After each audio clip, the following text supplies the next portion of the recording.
اعوذ باللہ من الشیطان الرجیم بسم اللہ الرحمن الرحیم الحمد لأہلہ والصلاة علی اہلہا۔ محترم ناظرین، السلام علیکم ورحمۃ اللہ وبرکاتہ۔ عالم آل محمد، غریب الغرباء، معین الضعفاء، غریب طوس، آسمان امامت و ولایت کے 8ویں اختر تابناک حضرت امام علی رضا علیہ السلام کی ولادت باسعادت کے پر مسرت موقع پر آپ سبھی کی خدمت میں تبریک و تہنیت پیش کرتے ہیں، تحفہ سلام پیش کرتے ہیں بارگاہ مولا امام رضا علیہ السلام میں۔ السلام علیک یا غریب الغرباء، السلام علیک یا معین الضعفاء، السلام علیکم ورحمۃ اللہ وبرکاتہ۔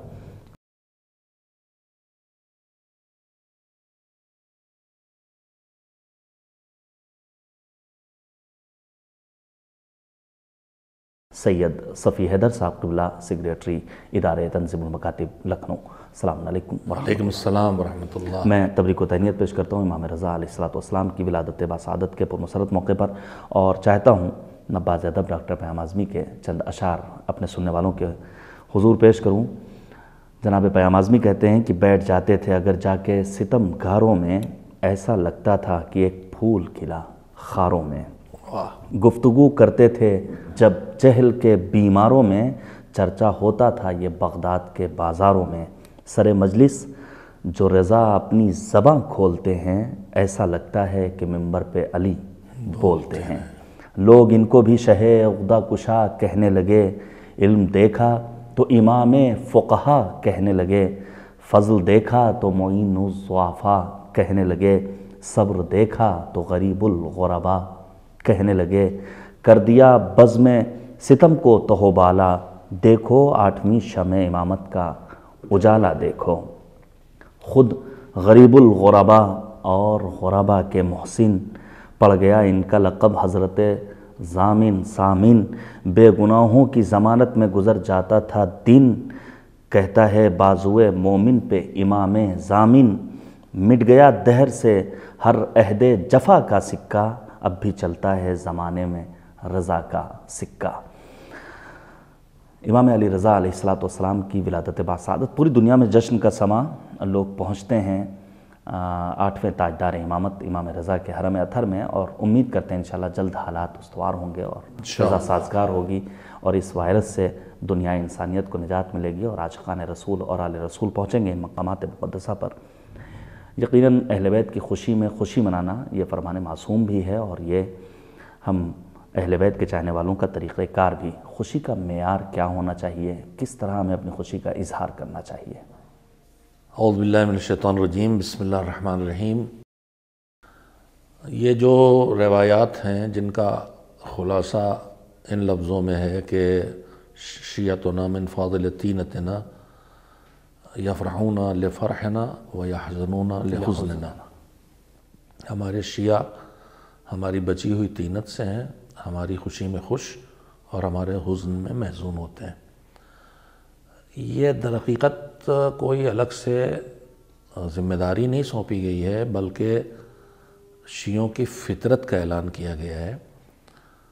خوش ہونا ایک فطری عمل ہے، اور رنجیدہ ہونا ایک فطری عمل ہے، جس کے اسباب ہوتے ہیں، خوشی کے اسباب اور رنجیدگی کے اسباب پوری دنیا جانتی ہے۔ مصیبتیں اور حادثات رنجیدگی کے اسباب ہوتے ہیں، خوشیاں کہیں بچے کا پیدا ہونا، کہیں شادی ہونا، بچے کا کامیاب ہونا، یہ سب خوشی کے اسباب ہیں۔ یہ ہے فطری عمل، لیکن ہر جگہ بچہ کہیں پیدا ہو تو ہر آدمی خوش زمین پہ نہیں ہوتا۔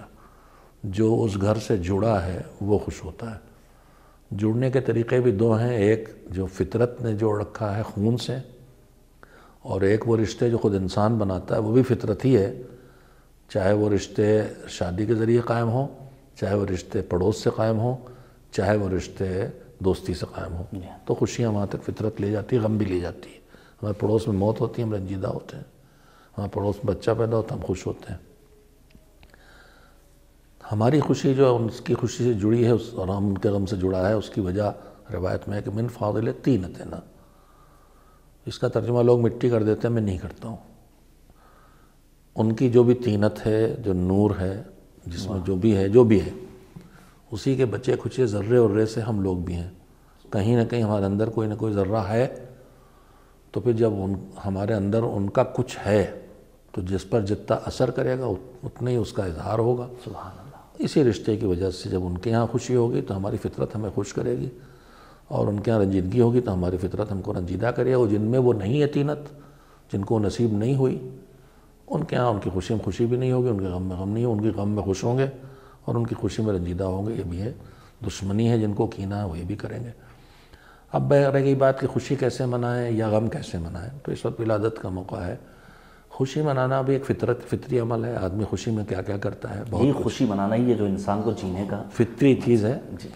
فطرت کا اظہار مختلف طریقوں سے ہوتا ہے، تبسم سے لے کے قہقہے تک، اور مسکرانے سے لے کے بولنے تک، قصیدہ خوانی تک، جتنے ذریعے خوشی کے اظہار کے دنیا میں رائج ہیں وہ سب کیے جا سکتے ہیں۔ گلے ملنا، مٹھائیاں کھلانا، سب کچھ خوشی منانے کے لیے کیا جا سکتا ہے، لیکن ایک چیز کا بس خیال رہے کہ کوئی ایسا عمل نہ ہو جو شریعت کی طرف سے ناپسندیدہ ہو، مکروہ ہو یا حرام ہو، اور فطرت کی طرف سے ناپسندیدہ ہو کہ حماقت ہو۔ ہم کہیں کہ خوشی میں ہم یہ کر رہے ہیں، کیک آسمان تک بنا رہے ہیں اور اسے کاٹ کاٹ کے کھا رہے ہیں، اچھل اچھل کے گرا رہے ہیں اور ضائع کر رہے ہیں، تو اب یہ جو ہے پسندیدہ نہیں، نہ فطرت سے، نہ عقل سے، نہ مذہب سے۔ تو اس طرح کے کام نہ کیے جائیں کہ جو فطرت کو پسند نہیں ہے، یا عقل کو پسند نہیں ہے، یا مذہب کو پسند نہیں ہے۔ ان میں وہ چیزیں بھی جو مذہب کو پسند نہیں، ان میں ایک وہ چیزیں بھی ہیں جو ہم دوسرے ادیان اور دوسری قوموں کو، کلچر کو اپنائیں۔ ہمارے یہاں خوشی کے موسم مثلاً صلوات ہے، مثال کے طور پر ہماری آل محمد علیہ السلام پر۔ اب وہ بہت سے کلچر ہیں جہاں خوشی کا مظاہرہ تالی بجا کے ہوتا ہے۔ ہمارے یہاں بھی فطرت ہے، تالی بجانا خوشی کے اظہار کا ذریعہ ہے، لیکن ہمارے کلچر میں یہ ذریعہ ہماری محافل و مجالس میں نہیں اپنایا گیا کبھی۔ جہاں ہے وہاں ہو، لیکن اگر ہم یہاں محفل میں بیٹھ کے اچھے شعر پہ تالی بجانا لگیں تو ہمیں پسند نہیں آئے گا، ہماری تہذیب کے ہماری تہذیب خلاف ہے۔ اور خاص کر کے ایک پیمانہ بنایا گیا کہ من تشبہ بقوم فہو منہم، جو دوسرے ادیان و مذاہب اور اقوام کی جو ملت اسلام نہیں ہے ان کی شباہت اپنے اندر پیدا کرے تو پھر وہ انہی میں ہو جائے گا۔ یہ اس کا خطرہ ہے اس کے لیے۔ تو ہم خوشی میں وہ کام نہیں کر سکتے ہیں جو دوسری قومیں، جو دوسری قوموں کی پہچان ہے، انہی کی ذات کے ساتھ مخصوص وہ چیز ہے، وہ ہم خوشی میں کریں کہ وہ کرتے ہیں ہم بھی کر رہے ہیں، نہیں کر سکتے۔ یہ جو کیک کٹ رہا ہے، میں ذاتی طور پر اس سے اختلاف رکھتا ہوں، یہ ہمارا کلچر نہیں ہے، یہ دوسرا کلچر ہے جو ہمارے اوپر تھوپا جا رہا ہے، اور جو ہمارا کلچر تھا اسے ہم بلا وجہ مٹا رہے ہیں۔ اور میں نے اسلامی دنیا میں اپنے ملک کے علاوہ بھی کہیں اور دیکھا بھی نہیں ہے کہ کیک کاٹا جاتا ہے اور اس پہ نام لکھے جاتے ہیں، انہیں چھری چلائی جاتی ہے۔ مجھ سے کسی صاحب نے کہا کیک لکھ کر لائے، تو میں نے کہا اس پر محمد علی لکھا ہے، مجھ سے تو اس پہ چھری نہیں چلے گی، مجھ سے نہیں ہونے والا، میں اسے نہیں بگاڑوں گا، تم جو جی چاہے کرو۔ جی ہاں، گویا معیار وہی ہے جس کی تاکید اہل بیت طاہرین نے کی ہے، اور دین نے جو پیمانہ دیا ہے اسی کے مطابق ہمیں خوشی بھی منانا ہے، اور ان خوشیوں میں اظہار مسرت کے ذریعے ہی انسان زندگی کے شب و روز بسر کر کے مالک کی رضا حاصل کر سکتا ہے۔ امام رضا علیہ السلام کی سیرت کا جب کبھی تذکرہ ہوتا ہے، ہم آپ کی زیارت روزانہ نماز کے بعد پڑھتے ہیں۔ غریب الغربا کہا جاتا ہے، غربا پروری ایک اہم موضوع، بالخصوص اس دور میں، حالیہ چند مہینوں میں اور اس کچھ مدت میں ہم نے دیکھا کہ لوگوں نے بڑھ چڑھ کر حصہ لیا۔ آپ نے بھی ادارے تنظیم مکاتب کے تحت بشر دوستی کا ایک بہت عظیم نعرہ دیا کہ علی والو کوئی بھوکا نہ رہے۔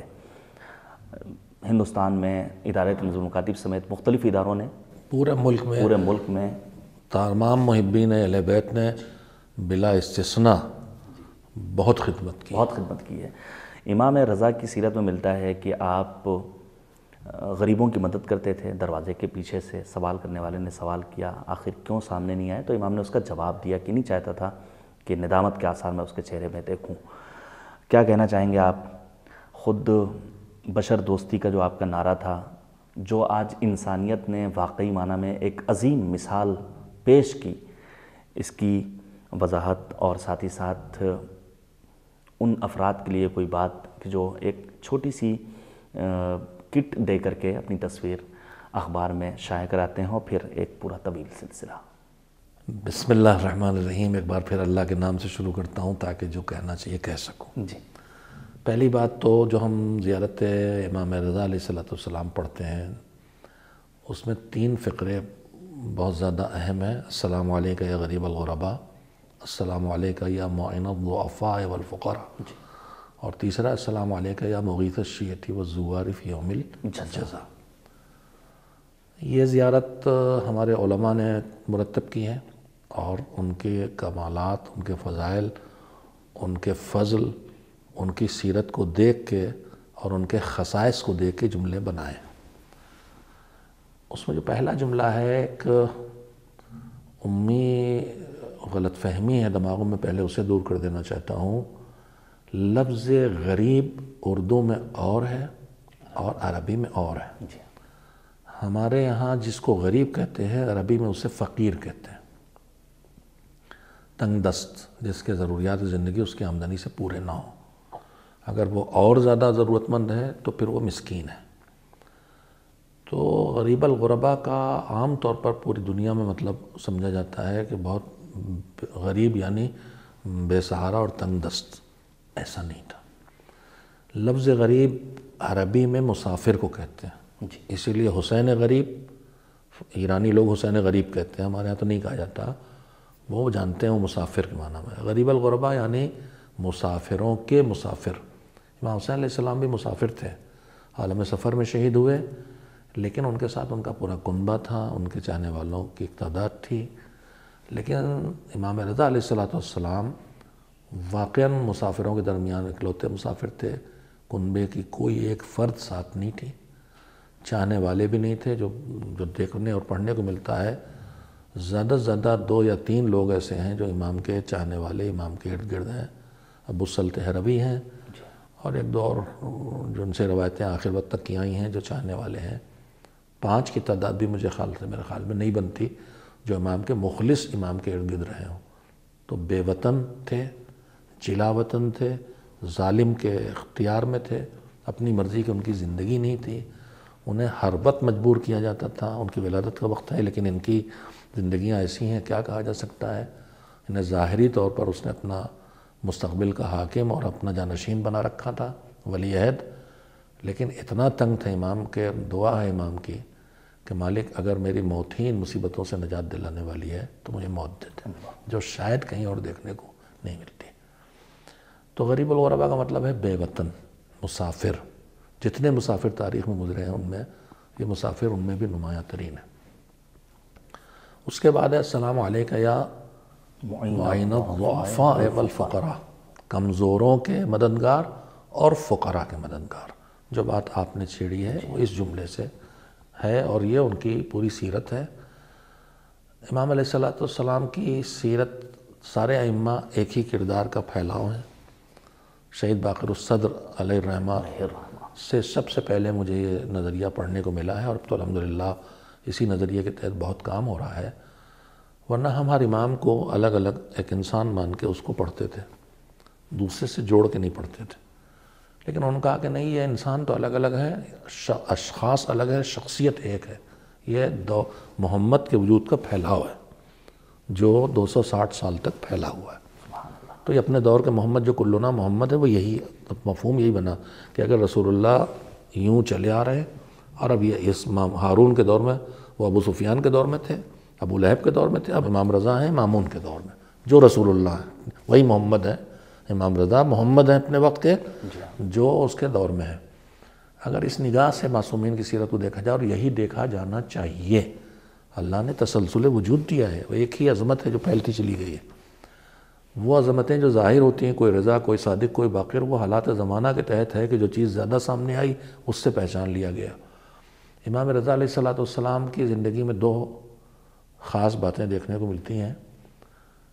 تمام ائمہ میں عبادت مشترک شے ہے، تمام ائمہ میں خبرگیری تنگ دستوں کی، غربا کی، کمزوری کی مشترک شے ہے، تمام ائمہ کی زندگی میں سادگی مشترک شے ہے، لیکن امام رضا علیہ السلام کی زندگی میں عبادت کا پہلو جب ان کا دیکھا جائے تو بہت زیادہ نمایاں ہے، جس پر ہم لوگ کم توجہ دیتے ہیں۔ حد یہ ہے کہ دوران سفر 1/3 قرآن کی تلاوت ختم کرتے تھے مولا۔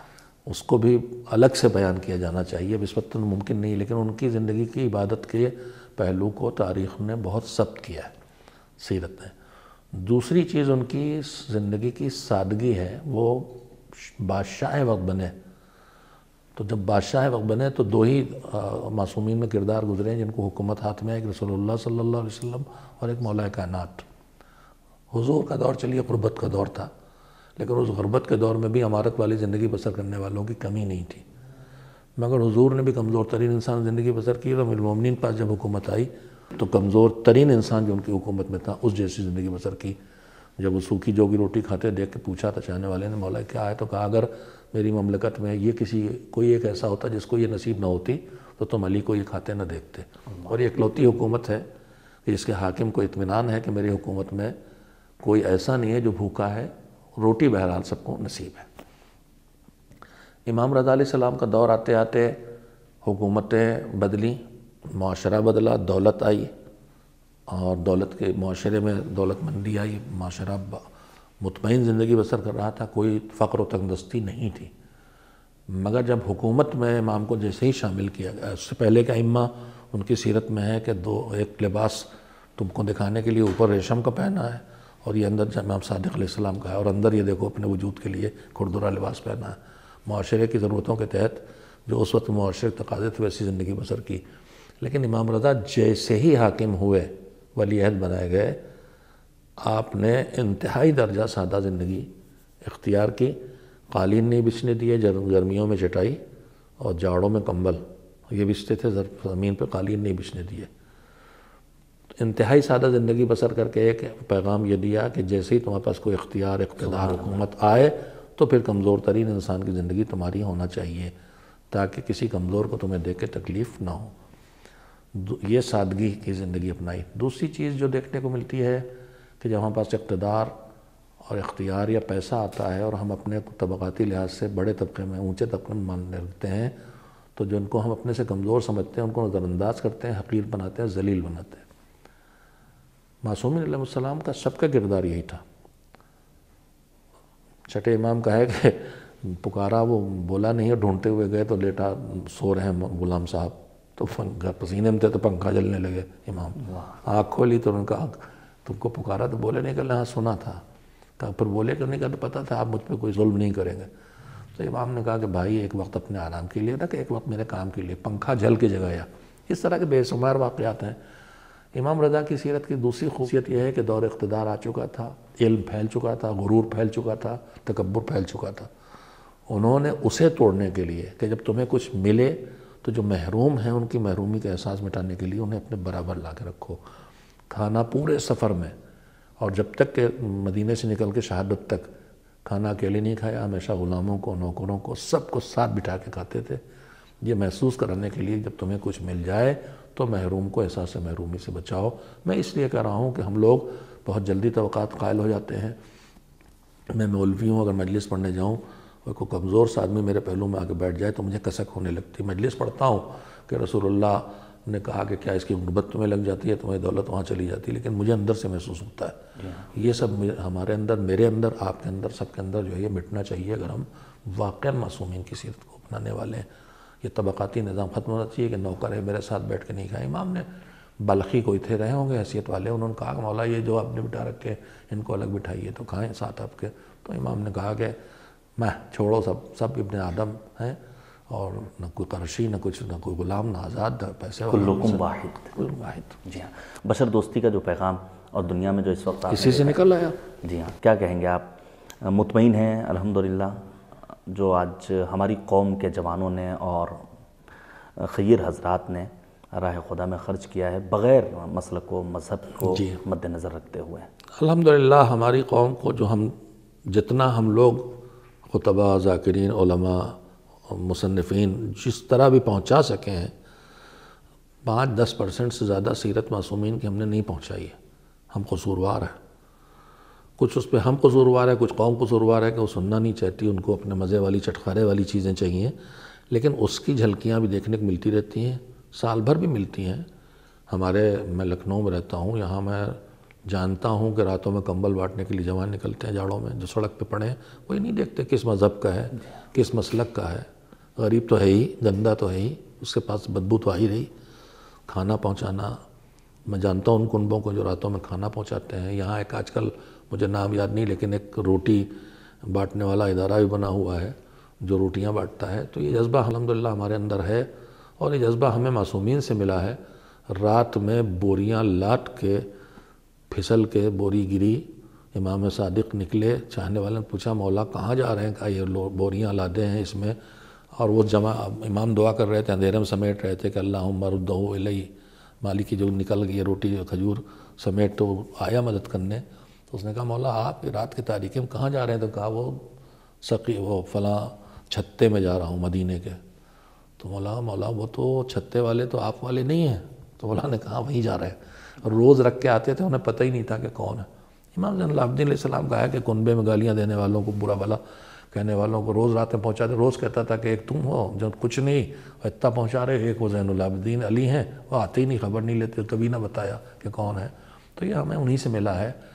ابھی 10% بھی نہیں پہنچا ہم تک، کاش ہم تک پہنچے، ہم پہنچائیں، اور ہماری قوم کاش سیرت پڑھے۔ میں پھر اپنے جوانوں سے کہوں گا، آپ کو تاریخ سننے میں بڑا مزہ آتا ہے، دوسروں کی تنقید سننے میں بڑا مزہ آتا ہے۔ مولانا غلام عسکری اللہ مقامہ کہتے تھے کہ اگر دو آدمی کہیں گلے مل رہے ہوں تو کوئی نہیں رک کے دیکھتا گلے مل رہے ہیں، لیکن کہیں گالم گلوچ مار پیٹ ہو رہی تو ہر گاڑی بریک لگا کے دیکھتی لڑائی ہو رہی۔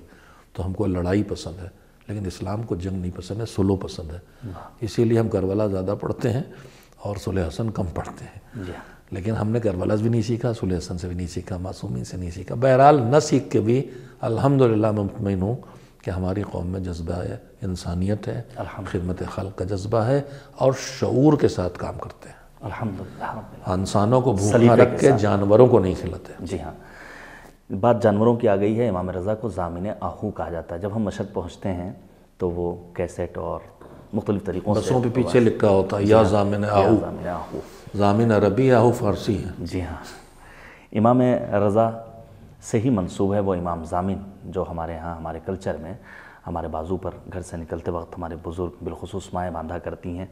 امام کی رأفت و رحمت کا مظہر قرار دیا جا سکتا ہے امام ضامن کو، اس سلسلے میں آپ کچھ کہیں گے؟ امام ضامن تو امام کا لقب ہے۔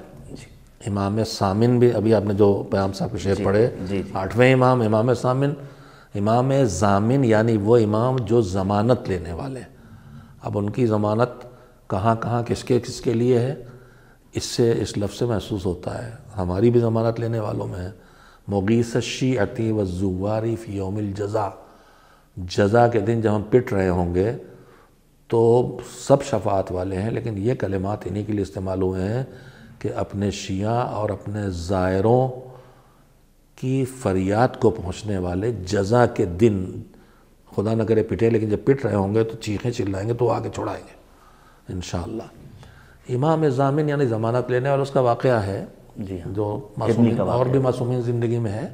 آپ کا بھی ہرنی والا واقعہ مشہور ہے کہ آپ نے ضمانت لی کہ واپس آئے گی۔ ہرنی کو پکڑ کے لے جا رہا تھا، میں دہرائے دیتا ہوں شاید بعض لوگ باخبر نہ ہوں، کہ کوئی شکاری لے کے جا رہا تھا، امام پاس گزرا، تو شاید اسی سفر کا ہی واقعہ ہے، مرو کا ہے کہاں کا ہے۔ تو اس نے ہرنی نے، ظاہر ہے یہ امام ہے، ان کے پاس تو تمام مخلوقات کی ذمہ داریاں ہیں، یہ وسیلہ فیض الہی ہے، سبحان اللہ، پوری کائنات تک فیض انہی کے ذریعے سے پہنچ رہا ہے، تو پھر اپنے جن تک فیض پہنچ رہا ہے وہ انہی سے تو جڑیں گے، اور جب وہ جڑیں گے تو وہ جو ان کی زبان ہوگی میسج پہنچانے کی، ان کو آتی ہوگی، چاہے جو سی ہو، چاہے وہ زبان کی ہو، چاہے جو ہو، نہیں معلوم ہمیں۔ تو اس نے کہا کہ ہم بچے ہیں، دودھ پلا لیں، پھر سے کہ یہ پکڑ لیں، ہمیں واپس آئیں گے، لے جائیں۔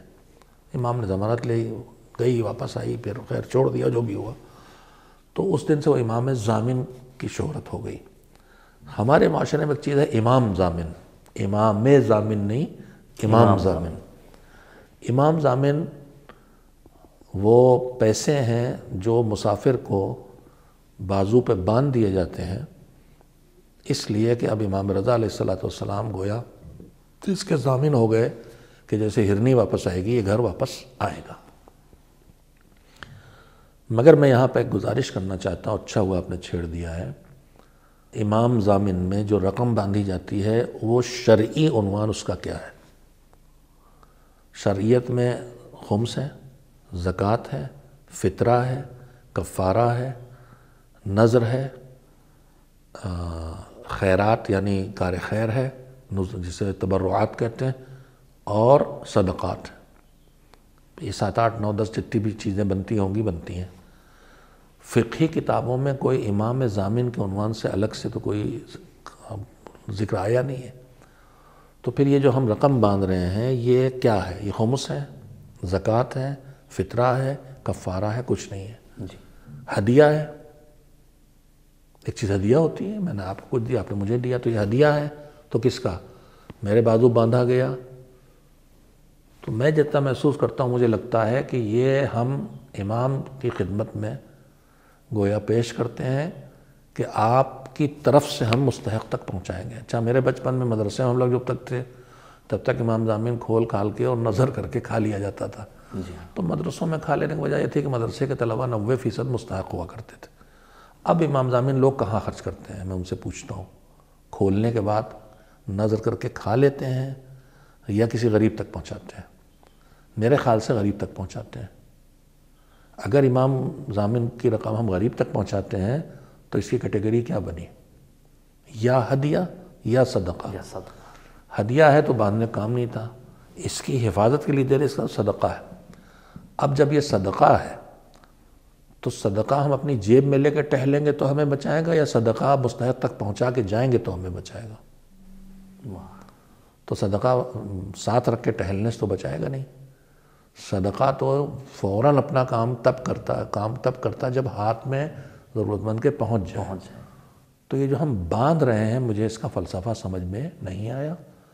میرے خیال سے امام ضامن کے نام سے صدقہ دے دیا جانا چاہیے، اسی وقت نکال کے مستحق تک پہنچا دیا جانا چاہیے۔ اچھی وضاحت۔ یہ جو باندھا جاتا ہے میں نہیں جانتا، اس کی جو خواتین اس سلسلے کی مجتہدات ہیں میں ان کو بھی کہہ رہا ہوں کہ مجھے بتا دیں کہ شریعت کا ان کی نگاہ میں توجیہ کیا ہے۔ جی ہاں، ایک اچھی وضاحت اور ایک اہم موضوع میں سمجھتا ہوں کہ آپ لوگوں تک پہنچا۔ ایک آخری بات، بالکل وقت ختم ہو رہا ہے ہمارے اور تمام چاہنے والوں کے نویں امام حضرت امام محمد تقی علیہ السلام کا فرمان ہے کہ زمین تو لمن زار قبر ابی بطوس عارفم بحق ہی الجنت علی اللہ عز وجل۔ یہاں بھی جنت کی ضمانت ہے، اور آپ نے ابھی دعا بھی کی ہے کہ انشاءاللہ وہاں جب امام کا کوئی چاہنے والا پریشان حال ہوگا تو یقیناً ہم تو بہت امید لگائیں کہ آخری پٹائی میں وہی بچائیں گے انشاءاللہ کہ وہ نوبت نہیں آئے گی، لیکن یقیناً ہم شفاعت کے منتظر بھی ہیں اور اسی کے ذریعے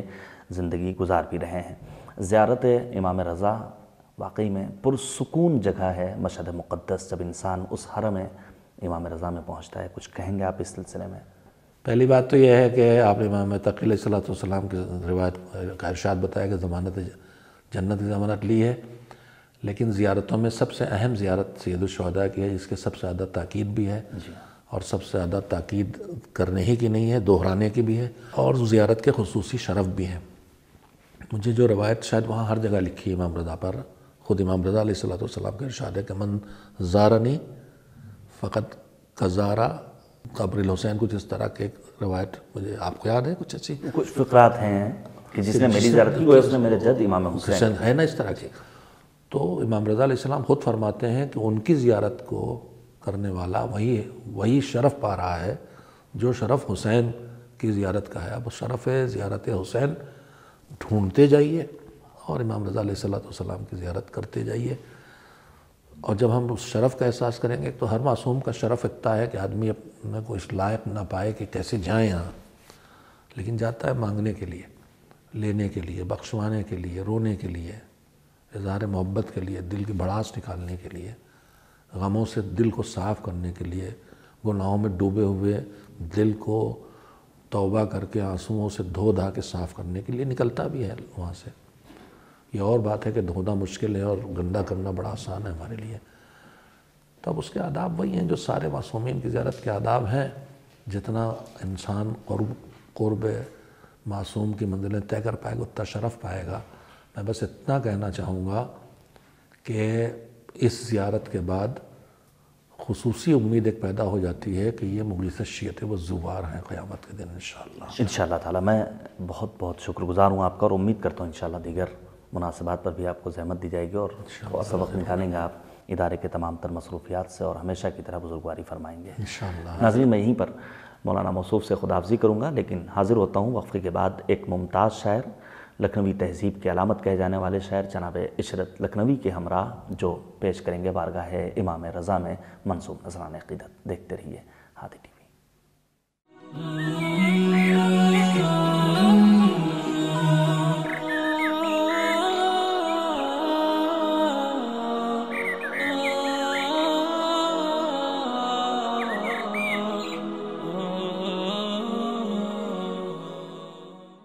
اللہم صلی علی محمد و آل محمد وعجل فرجوں۔ محترم ناظرین، وقفے کے بعد ایک بار پھر سے میں حیدر عباس رضوی آپ سب کو پروگرام چراغ ہدایت میں خوش آمدید عرض کرنے کے ساتھ ساتھ عالم آل محمد، آسمان امامت و ولایت کے 8ویں اختر تابناک حضرت امام علی رضا علیہ السلام کی ولادت باسعادت کے پرمسرت موقع پر دل کی اتھاہ گہرائیوں سے تبریک و تہنیت پیش کرتا ہوں۔ آپ پڑھیے تاریخوں کو، آپ پڑھیے تاریخی کتب کو۔ تاریخ نویسوں کے مطابق رجا ابن ابی ضحاک کو مأمور کیا گیا تھا کہ وہ امام علی رضا کو مدینے سے خراسان لے کر آئے۔ خود دوران سفر رجا ابن ابی ضحاک امام رضا کی سیرت سے متاثر ہوتا ہے اور آپ کا محب بن جاتا ہے۔ رجا ابن ابی ضحاک کا کہنا ہے کہ امام دوران سفر مسلسل ہمیں اول وقت نماز کی تاکید فرماتے اور بیان کرتے تھے کہ نماز کی 3 قسمیں ہیں: اول وقت نماز، وسط وقت نماز اور آخر وقت نماز۔ اول وقت کا ثواب ہی کچھ اور ہے جس کے ذریعے انسان رضا پروردگار کو حاصل کر سکتا ہے، اور قرآن نے اعلان کیا وَرِضْوَانٌ مِّنَ اللہِ اکبر، جس سے بڑی کوئی دولت نہیں، کوئی نعمت نہیں۔ وسط وقت اگر انسان نماز ادا کر رہا ہے تو اس کا اپنا ایک مخصوص ثواب ہے، لیکن امام فرماتے ہیں اگر کوئی انسان آخر وقت نماز ادا کرے تو یہ ادائیگی نماز صرف اور صرف رفع تکلیف ہے، جسے آج کی زبان میں ہم ایک فارمیلٹی کا نام دے سکتے ہیں۔ مالک توفیق دے کہ ہم اول وقت نماز ادا کریں اور کوشش کریں نماز کو بر وقت ادا کرنے کی۔ آج ہمارے ساتھ موجود ہیں محترم شاعر جناب عشرت رضوی لکھنوی صاحب۔ السلام علیکم۔ علیکم السلام ورحمۃ اللہ۔ میں شکر گزار ہوں ایک بار پھر سے تبریک و تہنیت۔ آج پھر ایک بار اللہ نے یہ شرف بخشا کہ آپ کی آواز اور آپ کے اشعار ہم اپنے ناظرین تک پہنچائیں۔ تبریک و تہنیت قبول کیجیے اور ساتھ ہی ساتھ بارگاہ امام رضا غریب میں اپنا منصوب خراج عقیدت پیش کرتا ہے۔ قصیدہ ہے پیش کر رہا ہوں، جی تشبیب کے پھر چند اشعار، اس کے بعد میں مدح کہ یہ مت پوچھو ان آنکھوں نے کیا کیا دیکھا ہے، واہ، یہ مت پوچھو ان آنکھوں نے کیا کیا دیکھا ہے، معیار تہذیب و تمدن گرتا دیکھا ہے، معیار تہذیب و تمدن گرتا دیکھا ہے، اور جیسا کبھی سوچا بھی نہیں تھا ویسا دیکھا ہے، جیسا کبھی سوچا بھی نہیں تھا ویسا دیکھا ہے، شہروں کی آبادی میں سناٹا دیکھا ہے، شہروں کی آبادی میں سناٹا دیکھا ہے، اور عقل میں جو آئے نہیں ایسا حملہ دیکھا ہے، عقل میں جو آئے نہیں ایسا حملہ دیکھا ہے، تیر تبسم کا قاتل کو نشانہ دیکھا ہے، تیر تبسم کا قاتل کو نشانہ دیکھا ہے، اور گردش قسمت آئی ہے لے کر کیسی منزل پر، گردش قسمت آئی ہے لے کر کیسی منزل پر، چاروں جانب ایک جیسا ویرانہ دیکھا ہے، چاروں جانب ایک جیسا ویرانہ دیکھا ہے، ایسا ہوا محسوس کسی دشمن کو دیکھ لیا، سماعت فرمائیے گا کہ ایسا ہوا محسوس کسی دشمن کو دیکھ لیا، آئینے میں جب بھی اپنا چہرہ دیکھا ہے، آئینے میں جب بھی اپنا چہرہ دیکھا ہے، وہ اپنی سیرابی پر نظر کی آنکھیں بھر آئیں، اپنی سیرابی پر نظر کی آنکھیں بھر آئیں، پیاس کے جب جنگل میں کسی کو پیاسا دیکھا ہے، پیاس کے جب جنگل میں کسی کو پیاسا دیکھا ہے، اور جس میں درس تہذیب و اخلاق و مروت ہو، جس میں درس تہذیب و اخلاق و مروت ہو، ایسا کوئی مکتب نہ ایسا ادارہ دیکھا ہے، ایسا کوئی مکتب نہ ایسا ادارہ دیکھا ہے۔ دشمن تو دشمن ہوتا ہے، دشمن کی کیا بات، دشمن تو دشمن ہوتا ہے، دشمن تو دشمن ہوتا ہے، دشمن کی کیا بات، ظلم و ستم پر اپنوں کو آمادہ دیکھا ہے، ظلم و ستم پر اپنوں کو آمادہ دیکھا ہے۔ جو چاہو وہ پیسوں کے بل بوتے پر کر لو، جو چاہو وہ پیسوں کے بل بوتے پر کر لو، منصف سے قاتل کا گہرا رشتہ دیکھا ہے، منصف سے قاتل کا گہرا رشتہ دیکھا ہے۔ اب دنیا دہشت گردی کی مار سے ہے آزاد، بیٹھے بیٹھے آنکھوں نے دل میں سپنا دیکھا ہے، بیٹھے بیٹھے آنکھوں نے دن میں سپنا دیکھا ہے، اور جن آنکھوں میں غیظ و غضب کی دہشت گردی ہے، ان آنکھوں میں پھول نہیں انگارہ دیکھا ہے، ان آنکھوں میں پھول نہیں انگارہ دیکھا ہے۔ اور شرم و حیا سے اپنی آنکھیں بند تو کیں لیکن، شرم و حیا سے اپنی آنکھیں بند تو کیں لیکن، گلشن میں آوارہ گلوں کا تماشا دیکھا ہے، گلشن میں آوارہ گلوں کا تماشا دیکھا ہے۔ بھائی سے بھائی جدا ہونے کی نوبت آ پہنچی، بھائی سے بھائی جدا ہونے کی نوبت آ پہنچی، باپ کے مرتے ہی گھر کا بٹوارہ دیکھا ہے، باپ کے مرتے ہی گھر کا بٹوارہ دیکھا ہے۔ اور غربت کے ماروں کا کوئی پرسان حال نہیں، تانا شاہوں کا دنیا پر قبضہ دیکھا ہے، تانا شاہوں کا دنیا پر قبضہ دیکھا ہے۔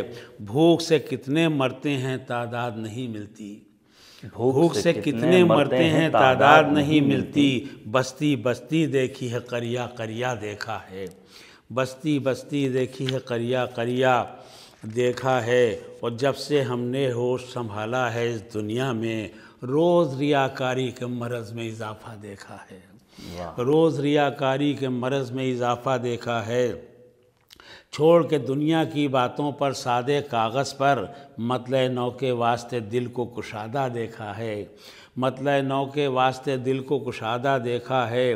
ہم نے اٹھا کر جب بھی رضا کا قصیدہ دیکھا ہے، ہم نے اٹھا کر جب بھی رضا کا قصیدہ دیکھا ہے، ایک ایک شعر میں شخصیت کا خلاصہ دیکھا ہے، ایک ایک شعر میں شخصیت کا خلاصہ دیکھا ہے۔ دونوں کو اوصاف میں ملتا جلتا دیکھا ہے، جیسا روضہ دیکھا ہے ویسا کعبہ دیکھا ہے، جیسا روضہ دیکھا ہے ویسا کعبہ دیکھا ہے۔ فکر نے جب انگڑائی لی ہے مدح مولا میں، سامنے نظروں کے شعروں کا خزانہ دیکھا ہے، اور مدحت کے شعروں کی جم کر بارش ہوتی ہے، مدح رضا کا یہ پہلو بھی انوکھا دیکھا ہے، مدح رضا کا یہ پہلو بھی انوکھا دیکھا ہے۔ نظریں پڑ جاتی ہیں جب بھی روضہ اقدس پر، نظریں پڑ جاتی ہیں جب بھی روضہ اقدس پر، یہ لگتا ہے جنت کا آئینہ دیکھا ہے، یہ لگتا ہے جنت کا آئینہ دیکھا ہے۔ آپ کے در کی بدولت مولا جیتے جی ہم نے، آپ کے در کے بدولت مولا جیتے جی ہم نے، جنت سے پہلے جنت کا نقشہ دیکھا ہے، جنت سے پہلے جنت کا نقشہ دیکھا ہے۔ آخری شعر سماعت فرمائیں کہ مشہد سے پروانۂ بخشش جاری ہوتے ہیں، مشہد سے پروانۂ بخشش جاری ہوتے ہیں، دنیا میں جنت کا سفارت خانہ دیکھا ہے، دنیا میں مشہد سے پروانۂ بخشش جاری ہوتے ہیں، دنیا میں جنت کا سفارت خانہ دیکھا ہے۔ اور جس پہ ادا ہوتی ہے نماز عشق رضا عشرت، مسجد فکر میں ہم نے ایسا مصلی دیکھا ہے، مسجد فکر میں ہم نے ایسا مصلی دیکھا۔ سبحان اللہ سبحان اللہ۔ یہ تھے محترم جناب عشرت رضوی لکھنوی، جو بارگاہ حضرت امام رضا علیہ السلام میں منظوم نذران عقیدت پیش کر رہے تھے۔ امید کرتے ہیں انشاءاللہ جلد ہی دوبارہ آپ کو زحمت سخن اور آپ کے اشعار ہم پہنچانے کی سعادت حاصل کریں گے اپنے اسٹوڈیو سے۔ ناظرین، میں یہیں پر آپ سے خداحافظی کرنا چاہوں گا، لیکن پروگرام چراغ ہدایت کا سلسلہ جاری و ساری رہے گا۔ احادیث امام رضا پیش کریں گے جناب مولانا محمد حسنین باقری صاحب قبلہ۔ دیکھتے رہیے ہادی ٹی وی شہر لکھنؤ سے۔ مجھ حیدر عباس کو اپنی دعاؤں میں یاد رکھیے گا۔ خدا حافظ۔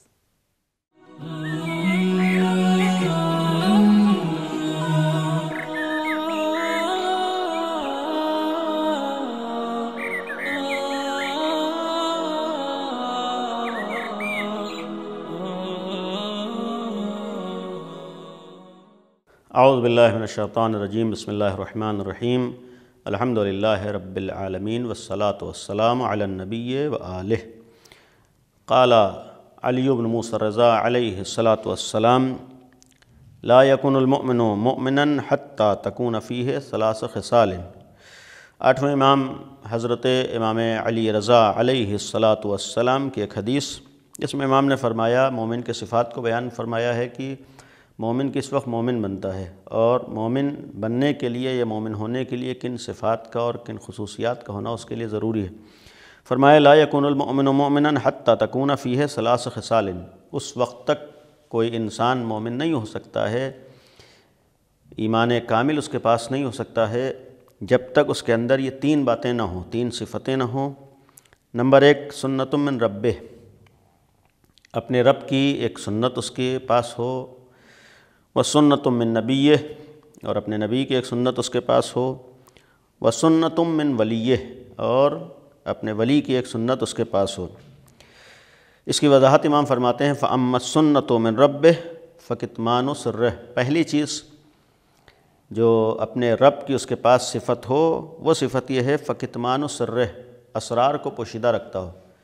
یعنی جس طریقے سے خداوند عالم ستار العیوب ہے، بہت سی چیزوں کو پوشیدہ کرتا ہے، اسی طریقے سے انسان کے ایمان، بلکہ ایمان کامل اس کے پاس ہونے کے لیے، مومن کامل ہونے کے لیے یہ صفت ہونا ضروری ہے کہ وہ اسرار کو پوشیدہ رکھتا ہو۔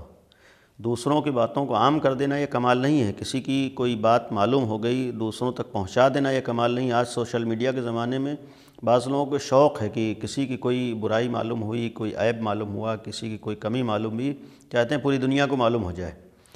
یہ ایک حدیث کی روشنی میں ایمان کے خلاف ہے۔ یعنی مومن ہونے کا مطلب ہرگز ہی نہیں، مومن ہونے کا مطلب یہ ہے کہ اگر کوئی بات ہمیں معلوم ہوئی ہے تو ہم اسے پوشیدہ رکھیں، ہم اسے چھپائیں۔ ہماری کتنی باتوں کو اللہ نے چھپایا ہے، کتنے ہمارے عیوب پر اللہ نے پردہ ڈالا ہے، کتنی ایسی باتیں ہیں کہ جو صرف خدا کو معلوم ہے۔ اگر وہی کام ہم جو دوسروں کے ساتھ کریں، خدا ہمارے ساتھ کرے تو پھر کیا ہوگا؟ یہ انسان کو سوچنا چاہیے۔ تو امام نے فرمایا کہ مومن ہونے کے لیے ایک صفت انسان کے اندر یہ ہو کہ وہ اسرار کو چھپاتا ہو، پوشیدہ باتوں کو پوشیدہ رکھتا ہو، لگائی بجھائی والی عادت نہ ہو، ادھر ادھر کرنے کی عادت نہ ہو، کہ اگر کوئی بات معلوم ہو گئی عام کرنے کا مزاج نہ ہو، یہ بھی ایک قابل غور ہے۔ اور دوسری چیز امام نے فرمائی: وَأَمَّا السُّنَّةُ مِن نَبِيِّهِ، دوسرے اپنے نبی کی سنت جو اس کے اندر ہونا چاہیے، فَمُدَارَاتُ النَّاسِ، کہ اس کا رویہ، اس کا برتاؤ، اس کا اٹھنا بیٹھنا، اس کا ملنا جلنا لوگوں کے ساتھ کیسا ہے۔ پیغمبر لوگوں کے ساتھ بہترین انداز سے پیش آتے تھے، نرم رویہ پیغمبر کا تھا، اچھا اخلاق پیغمبر کا لوگوں کے ساتھ تھا۔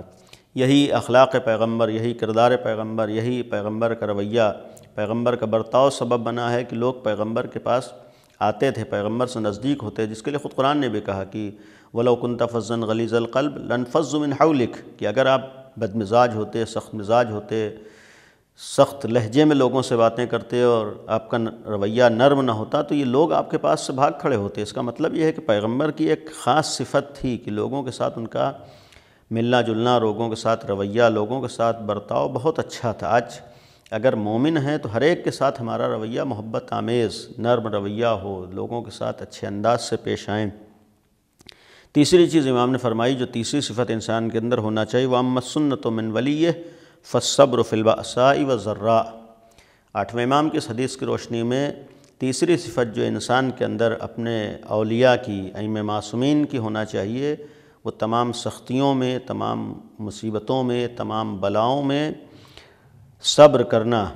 یعنی مصیبتوں اور پریشانیوں کے وقت انسان آپے سے باہر نہ ہو جائے، مصیبتوں اور مصائب اور سختیوں میں انسان اپنے خدا کو فراموش نہ کر دے، اپنے دین کو فراموش نہ کر دے، اپنی ذمہ داریوں کو بھلا نہ دے، بلکہ ایسے موقع پر صبر کا ایک مفہوم یہ ہے کہ خدا سے بھی انسان دور نہ ہونے پائے۔ ہر حال میں شکر خدا بجا لائے۔ اگر سختیاں ہیں، پریشانیاں ہیں، مصیبتیں ہیں، دنیا میں وبا پھیلی ہو، بیماریاں پھیلی ہوں، مسائل ہوں، مشکلات ہوں، فردی مشکلات ہوں، اجتماعی مشکلات ہوں، آٹھویں امام علیہ السلام فرماتے ہیں کہ تمام حالات میں انسان صبر کا دامن ہاتھ سے نہ چھوڑے، اور خود بخود قرآن کا یہ جملہ آگے بڑھ کر اعلان کرتا ہے کہ ان اللہ مع الصابرین، جو لوگ صبر کرتے ہیں اللہ ان کا ساتھ دیتا ہے۔ یعنی اگر ایسے مواقع پر، ایسے مراحل میں انسان صبر کرے گا تو یقیناً اللہ اس کا ساتھ دے گا۔